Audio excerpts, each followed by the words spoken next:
Muna may igsuon nya kaning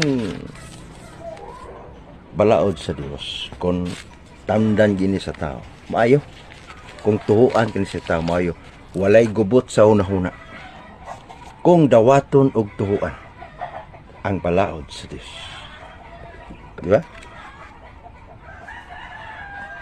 Walay gubot sa una-una ug walay gubot sa imong pagtuo. Kung mahadlo ka sa Dios, tuhuan nimo sa dawaton, walay gubot ug walay gubot sa una. Linaw, limpyo ang anaa sa imong konsensya. Pero supako nimo ang Dios, musukol ka sa Dios, gubot kayo imong una-una. Ug walay kasulbaran hangtod nga mawala ka. Nining kalibutan na.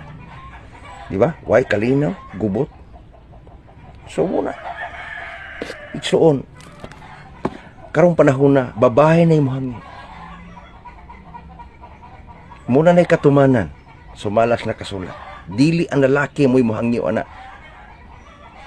Dili, kung dili babae. Sumalas Isaias 4:1, mao ang katumanan. Sama na panahon ni Job, ni Abraham. Muna. Nilang David, muna na ang resulta. Katumanan na sa itong panahon karon. Daghang salamat.